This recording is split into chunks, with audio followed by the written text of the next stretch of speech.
Well, frankly, it was terrible. I think it's a huge indication people really need to get better. There was some very audible boos coming from the fans in attendance last night during this moment of unity in which the players from both teams linked arms on the field in a show of solidarity. And prior to this, the Chiefs, they were seen standing on the field during the national. The moment of unity, I personally thought was good. I mean, the booing was unfortunate during that moment. I don't fully understand that.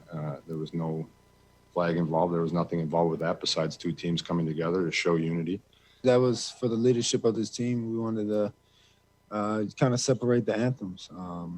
We respect the military, we respect America, and we respect everything, the NFL wanted to do. But we didn't want any confusions or any negative flashback on guys kneeling and, standing for one and kneeling for others. So we decided as a whole to just stay inside and then come out and do the moment of silence. Okay, Ryan Clark still here with us. Now, we're going to see a lot of individual teams choosing to make their own decisions as to how they handle the different circumstances of the season. But, Max, what was your reaction to how each team handled their social justice actions last night? And also feel free to comment on the reaction from the crowd as well.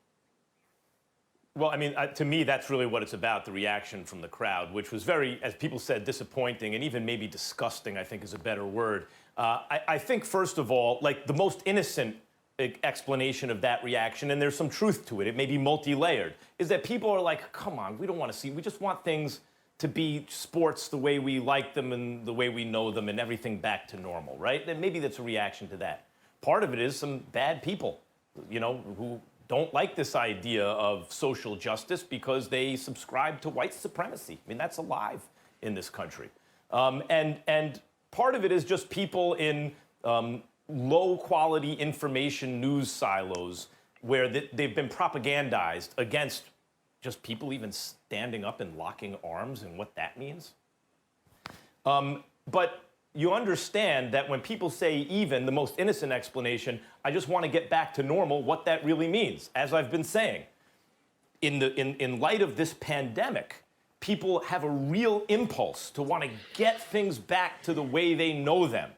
And leagues, which are predominantly African American, are saying, well, wait a minute, many of the players and their allies are saying, wait a minute, before we get back to normal, normal has to be okay for everyone, not just some people. And there's this strong impulse in this country, and we saw it in the last general election, what's called, it's revanchism, including players organizing together across racial lines to make things better for an oppressed minority. And again, wanting to make things back the way they were. There was a campaign run on make this country the way it used to be again. And that seems to me to be at loggerheads now. One group, a multiracial coalition of people of goodwill, saying we want normal to work for everyone. And another group, a minority but a large one, says, in terms of the population, is saying, no, we want it the way it used to be, to hell with you. And that's what it seems to me the fans were saying with their boos. Well, my response to that, Max Kellerman, is that you are not wrong at all with what you're saying. But so what? I don't care at what time, through what regime, what nation you can point to. Normal is never universal. There is always some dissent somewhere. Since the beginning of time, in my estimation, there has always been dissent, and there will always be dissent. And it's incumbent upon those that are, quote unquote, on the right side of history to squash those who are dissenters to normalcy, decency, decorum, and things of that nature. It's important that people rise up. I was saying this to somebody just yesterday, because the fact of the matter is that you're never going to have everybody on the same page. There is always going to be troublemakers. There are always going to be dissenters. There are always going to be people who serve as the resistance to whatever we try to define from a societal perspective as normal. The answer is so what? Particularly when you are willing to lose something in order to make a greater point that is going to lean towards being on the right side of history. And I think that when you look at the National Football League players, That's exactly what they're doing here. It's not just black players out there. It's white players. They were locked in arms with one another, and they heard the boos resonating and descending from, the stands or whatever the case may be, although only 22% of the capacity of Arrowhead Stadium was filled, approximately 16 to 17,000 people. They heard the boos. It wasn't just black people being booed or a disenfranchised community that makes up 13 or 14% of the population against them. They also have people from their very own communities who look like them, who share their pigmentation and hue, who come from a cultural identity that's shared by them, and they're disagreeing with them as well. I find this to be a good thing. I want folks, I want transparency. I don't want people to be able to deceive and hide and give you the impression that they're okay, but they're not. And I go and I lean, Ryan, on a couple of things before I pass.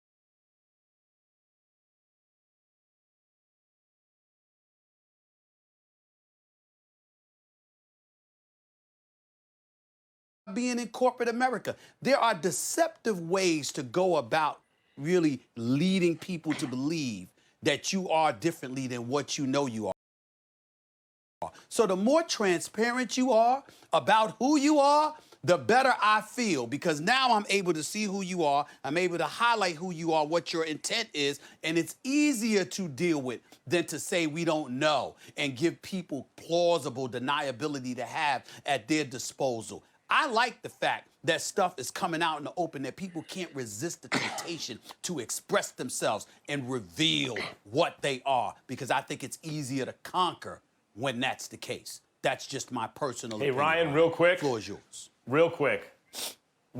I just want to say, in that case, Stephen A., if that's the equivalent, then the people who were booing, pull your pants up. Yeah, so... Okay. There's so much here that I think we could try to get to. We don't even have the time. Think about what Deshaun Watson said, though. This isn't even about creating trouble anymore, right? Deshaun Watson said we didn't want to get it confused with some people standing for one anthem and kneeling for another. They were actually thinking about the fans. They were actually thinking about people. This was about total unity and avoiding divisiveness at any cost. Because to me, it makes a statement if you stand for one anthem and you kneel for another. It's saying that this is where we believe the society needs to go, and this anthem says and speaks about where we used to be and where this country is supposed to be for everybody, but it is not. But instead of doing that, they said instead of causing that division, instead of making that statement, we'll just stay in the locker room for both. They didn't come out for one and go in for another. They didn't kneel for one and stand for another. They weren't out there for either. So no statement was made at all. And then you look at the Kansas City Chiefs, who were out there for the singing of the anthem. They did have one guy kneel. There wasn't any division there. There wasn't any statement made there. Other than end racism in the end zone, there wasn't a ton done by the NFL to say, you know what, we're going to demonstrate, we're going to protest, we're going to stand up for social justice, we're going to stand up in the fight against racism. It wasn't that type of night. Other than Chris Collinsworth talking about it a little bit, it was truly about football. And so then Patrick Mahomes and Deshaun Watson, two black dudes that are the highest paid players in NFL history, decide we're going to come together. We're going to come together for unity. We're going to come together to say that we are all in this fight for the same thing. We want everyone to be treated equally. We want everyone to have the same justice system. We want everyone to get the same rights and protections that are theirs by law. So we're just going to come together and do it. We're not going to kneel. It's not going to mess up the anthem. It's not going to destroy your day in any way. And then J.J. Watt says, well, we just came together for unity. I don't really understand why people would boo. Well, I'm going to help him out. They're booing because you're doing stuff for black people. They're booing because you are saying that police brutality, social injustice against that community is wrong. That's why they're booing. Not because y'all linked up, not because white players are hanging out with black players and they see things the same way. It's about the thing you see the same way. It's about the injustices that they are incurring because of the way that this country sees a certain color of skin bothers them that you care. Because if y'all linked up for breast cancer, they're going to clap.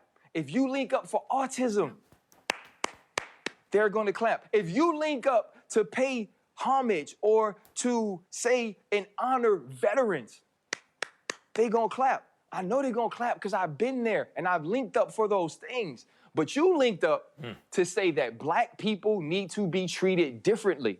That's the problem. This was the kindest, this was the most thoughtful, this was the sweetest way to protest or to demonstrate that we've seen ever. It's almost like it didn't even happen. And people still boo that. That tells you the type of evil, the type of racism that is truly the fabric of this country and how it was built. It's not going to change, and you're not going to change them. So these boys need to keep moving forward and keep fighting and keep standing because they are needed. They clap for everything Ryan, I think but what the players are standing for. Preach.